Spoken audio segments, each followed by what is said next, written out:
So welcome everybody back to Tigercomm's Expert Communicator Series. We've got Matt Slutsky today.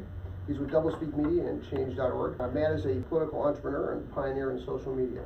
And he's been a commentator on MSNBC and some other top shows. He's here to talk to us about the social media platform of Change.org and the new media trends and landscape that he's seen in doing that. We're trying to be the place that whenever there's a problem that people see, whether it's in their backyard, it's something in their neighborhood, or it's a big national, international problem, that they go to change.org and they can actually have a real-time impact by getting their friends and family involved in a campaign and having a real-time victory. So that's what change.org is all about. And the cool thing about social media is that it really is cutting through the noise in a lot of ways and going directly to the people, right? So you can invest in, the opponents may invest in millions of dollars of TV and ads and do this, but if you've built this framework and this supporter base around your issue, and you can have direct communication with them through social media, through email,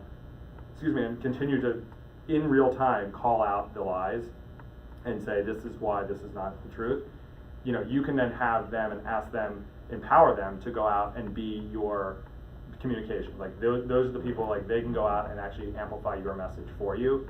If you give them the tools and if you give them the resources, again, in real time to do that. These are soldiers in your army, essentially, and they're able to help you cut through, the noise of the other side.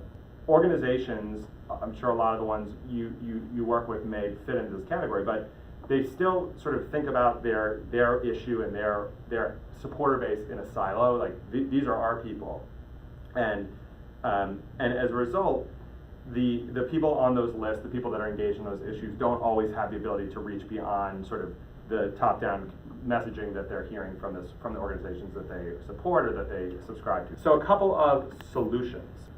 Go local. This is just the trend that we've seen. The Obama campaign sort of, I feel like, took this, ran with it, and had a lot of success with it. It has not, and obviously for obvious reasons with politics, because you're trying to get people to turn out to vote, and really focusing on the local level makes sense. When you're talking about issue advocacy, it's the same concept. Go local, talk to people about what's happening in their community to the extent that you can. It's a challenge because it takes a lot of time, it takes research, it takes resources, but it's so critically important to not just say, here's what's happening in Washington, D.C. or not happening in Washington, D.C., because as I said before, it will just get people more frustrated. We've tested subject lines with people's areas, get involved in Pennsylvania today or get involved, and the response rates are unbelievably different and higher. So I suggest that you go local. Tell stories. I mean, we've tested a ton of this as well. It's so important to put a human face on big issues and to actually boil things down in a way that people can relate to. And I just think about when I'm communicating with anyone for any reason, online, offline, I think what you're trying to do is build a relationship in the same way that you would sitting across the table from someone or having a beer with them at a bar.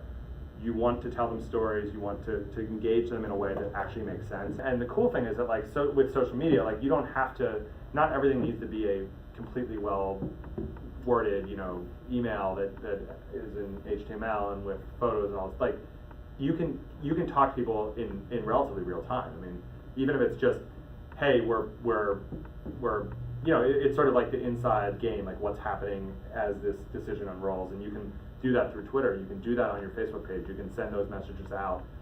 So if anything, it's sort of this more informal mode of communication that has emerged benefits an organization that is maybe hesitant to put out their official statement, quickly.